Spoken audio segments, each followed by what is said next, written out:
Hello friends, स्वागत है आपके YouTube channel morning today target में। आज हम आपके लिए लेके आए हैं सीडीपी के प्रीवियस ईयर क्वेश्चन पेपर। आपके लिए काफ़ी ज़्यादा इम्पॉर्टेंट है।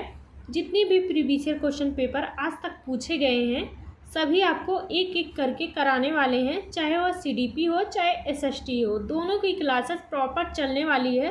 तो चैनल पे नए होंगे जो वह ज़रूर सब्सक्राइब कर लीजिएगा, जिससे जो भी मेरी क्लासेस होगी सारी क्लासेस आपको मिलती रहेगी। फ्रेंड्स, अगर आपको सीटेट अपना क्लियर करना है तो अपनी तैयारी को अभी से शुरू कर दीजिए।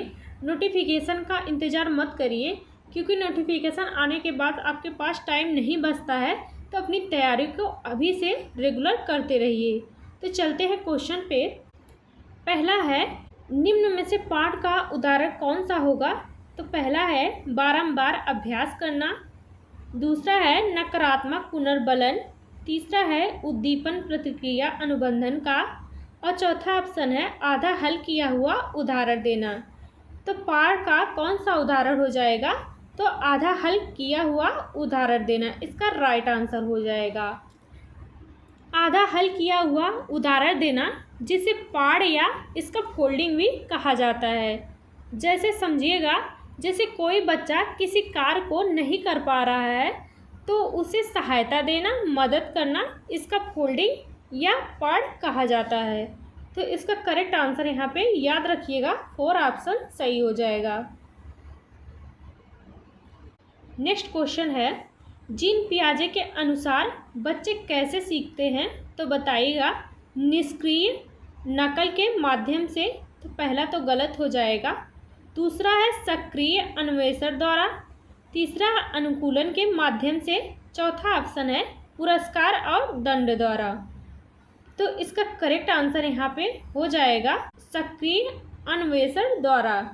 जीन पियाजे का मानना था बच्चे अपने आसपास की दुनिया के साथ सक्रिय रूप से सीखते हैं, अन्वेषण और बातचीत करके ज्ञान का निर्माण करते हैं। तो याद रखिएगा, इसका करेक्ट आंसर यहाँ पे दूसरा सही हो जाएगा। नेक्स्ट क्वेश्चन है, विकास की संवेदनशील अवधि से क्या तात्पर्य है? तो बताइएगा वह समय अवधि जब बच्चे अधिगम के कुछ प्रकारों के प्रति तत्पर हैं। दूसरा है वह समय अवधि जब बच्चे बहुत भावुक होते हैं। तीसरा है गर्भधारण से जन्म तक की समय अवधि।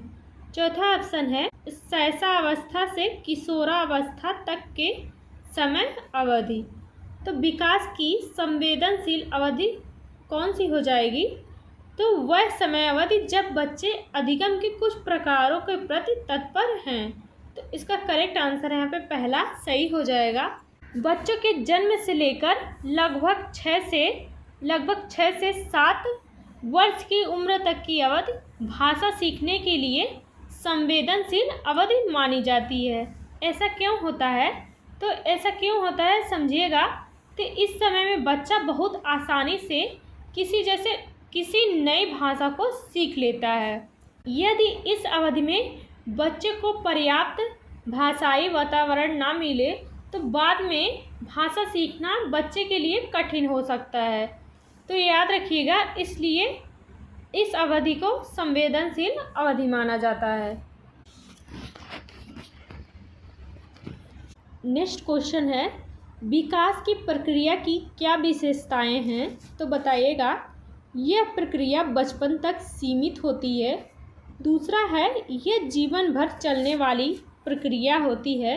तो दूसरा तो सही हो जाएगा, इसकी शुरुआत जन्म के समय होती है। और चौथा ऑप्शन है इसकी शुरुआत गर्भधारण के समय होती है। तो सही विकल्प चुने। यहाँ पे दूसरा और चौथा सही हो जाएगा। विकास की प्रक्रिया जीवन पर्यंत चलने वाली होती है, यह जीवन के अंत तक चलता रहता है। तो इसका करेक्ट आंसर यहाँ पे हो जाएगा दूसरा और चौथा करेक्ट ऑप्शन हो जाएगा। नेक्स्ट क्वेश्चन है, बाल केंद्रित शिक्षण शास्त्र में बच्चे कैसे होते हैं? तो विविधतापूर्ण शिक्षण शास्त्रीय विधियाँ समाहित करता है। दूसरा है प्रजातांत्रिक कक्षा प्रक्रियाओं को संपन्न करता है। तीसरा है बच्चों के मनोवैज्ञानिक विकास का ध्यान रखता है। चौथा ऑप्शन है अध्यापकों की सत्ता को प्राथमिकता देता है। तो यहाँ पे 4 ऑप्शन गलत हो जाएगा, क्योंकि बाल केंद्रित शिक्षण शास्त्र में बच्चे के विभिन्न शिक्षण विधियों का प्रयोग किया जाता है ताकि हर बच्चे की सीखने की शैली को ध्यान में रखा जा सके। इसमें बच्चों की भागीदारी, सहयोग और संवाद को महत्व दिया जाता है। और तीसरा है यह शिक्षण शास्त्र बच्चों की मानसिक और भावनात्मक आवश्यकताओं को समझकर शिक्षा देता है। तो यहाँ पे इसका करेक्ट आंसर यहाँ पे हो जाएगा, इसका करेक्ट आंसर यहाँ पे पहला, दूसरा, तीसरा करेक्ट हो जाएगा। इसका राइट आंसर 4 ऑप्शन सही हो जाएगा। नेक्स्ट क्वेश्चन है संक्रियाओं पर संक्रियाएं करने के कौशल किस चरण में विकसित होते हैं? तो संवेदी चालक, पूर्व संक्रियात्मक, मूर्त संक्रियात्मक, अमूर्त संक्रियात्मक। तो संक्रियाओं पर संक्रियाएं करने के कौशल किस चरण में विकसित होते हैं? तो इसका करेक्ट आंसर हो जाएगा अमूर्त संक्रियात्मक अवस्था में। अमूर्त संक्रियात्मक चरण में बच्चे अमूर्त विचारों और परिकल्पनाओं पर विचार करने की क्षमता को विकसित करते हैं। तो इसका करेक्ट आंसर यहाँ पे 4 ऑप्शन सही हो जाएगा। फ्रेंड्स, जितने भी क्वेश्चन पेपर करवा रही हूँ आपको काफ़ी ज़्यादा हेल्प मिलेगी एग्ज़ाम में, तो लास्ट तक ज़रूर देखिएगा। और प्लेलिस्ट बन चुकी है तो जाके उसको ज़रूर देखिएगा। एक एक क्वेश्चन काफ़ी ज़्यादा इम्पॉर्टेंट है आपके एग्ज़ाम के लिए। नेक्स्ट क्वेश्चन है एक प्रगतिशील कक्षा में विद्यार्थी कैसे होते हैं? तो अधिक प्रश्न नहीं पूछते हैं, तो ये तो गलत हो जाएगा। दूसरा है शिक्षक से प्रश्न पूछते हैं, ये तो सही हो जाएगा। तीसरा है एक दूसरे से प्रश्न पूछते हैं, ये भी सही हो जाएगा। और डी ऑप्शन है स्वयं से प्रश्न पूछते हैं, तो यहाँ पे ये भी सही हो जाएगा। तो इसका करेक्ट आंसर यहाँ पे हो जाएगा बी, सी, डी हो जाएगा। इसका करेक्ट आंसर यहाँ पे तीसरा सही हो जाएगा। एक प्रगतिशील कक्षा में विद्यार्थी केवल शिक्षक से नहीं बल्कि एक दूसरे से संवाद करते हुए एक दूसरे से प्रश्न पूछते हैं और उस पर चर्चा करके सीखते हैं।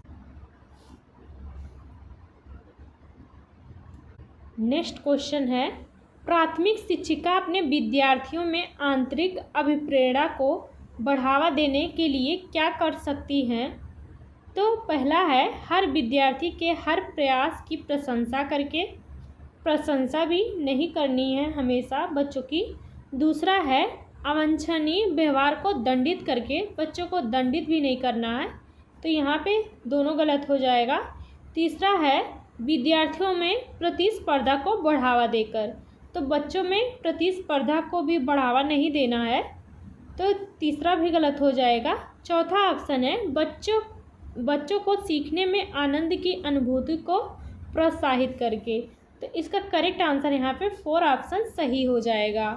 आंतरिक अभिप्रेरणा तब विकसित होती है जब बच्चे सीखने की प्रक्रिया को रुचिकर और अर्थपूर्ण पाते हैं, तो इसका करेक्ट आंसर यहाँ पे 4 ऑप्शन सही हो जाएगा। नेक्स्ट क्वेश्चन है बच्चों की शिक्षा के लिए वाइगोत्स्की के सिद्धांत का अनुप्रयोग प्रस्तावित करता है। सहयोगात्मक अधिगम, क्रिया प्रसूत अधिगम, रटंत अधिगम, निष्क्रिय अधिगम। तो बच्चों की शिक्षा के लिए वाइगोत्स्की के सिद्धांत का अनुप्रयोग किस पर प्रस्तावित करता है? तो सहयोगात्मक अधिगम पर। इसका करेक्ट आंसर यहाँ पे पहला सही हो जाएगा। वाइगोत्स्की के सिद्धांत के अनुसार बच्चे दूसरों के सहयोग से बेहतर सीखते हैं। इनमें सहपाठी और शिक्षक की भूमिका महत्वपूर्ण होती है, तो इसका करेक्ट आंसर यहाँ पे पहला सही हो जाएगा।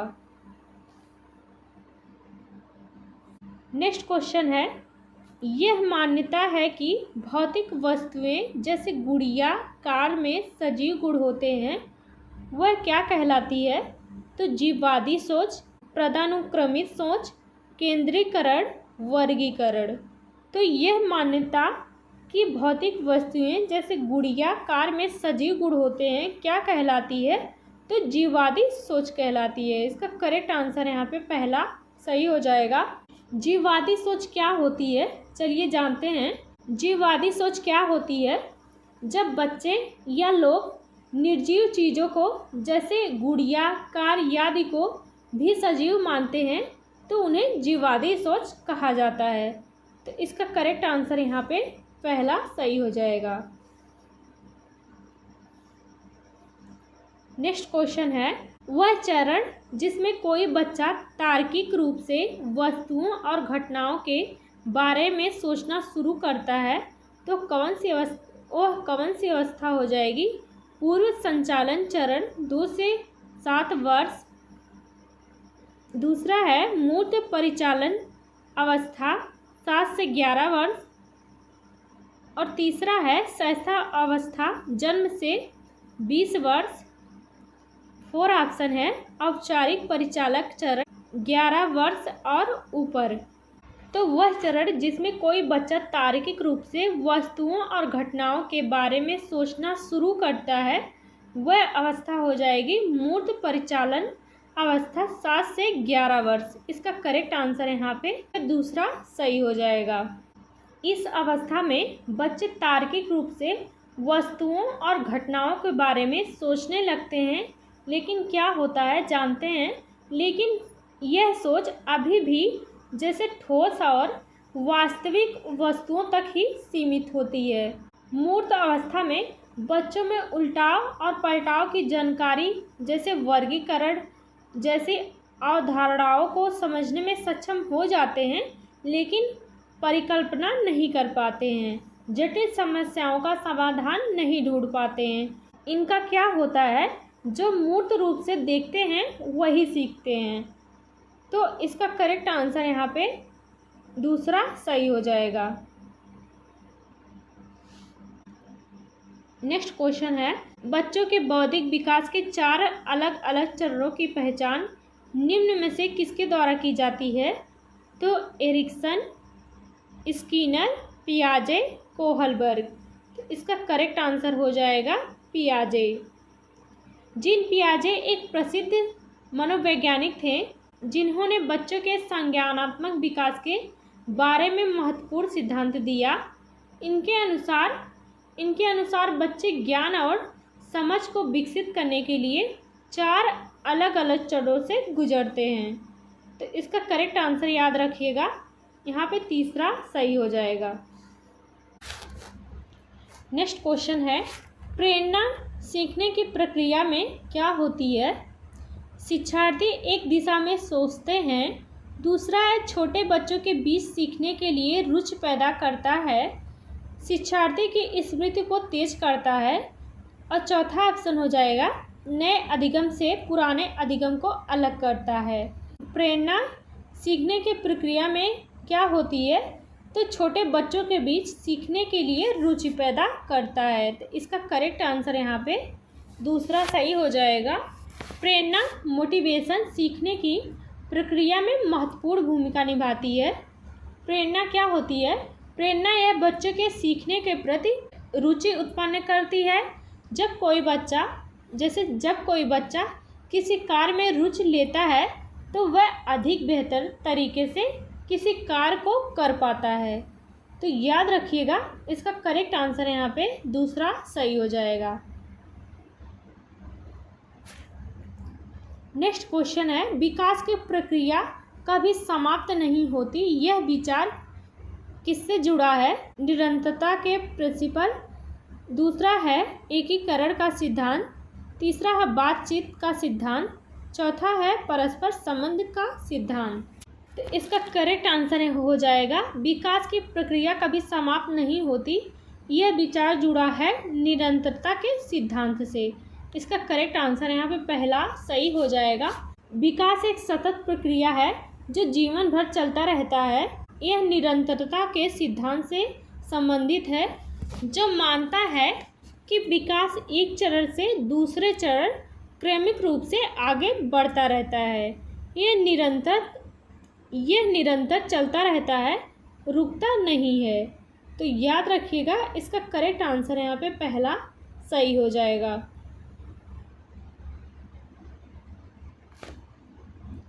नेक्स्ट क्वेश्चन है, एक प्राथमिक कक्षा में शिक्षक किसके द्वारा विद्या प्राप्ति में वृद्धि कर सकता है?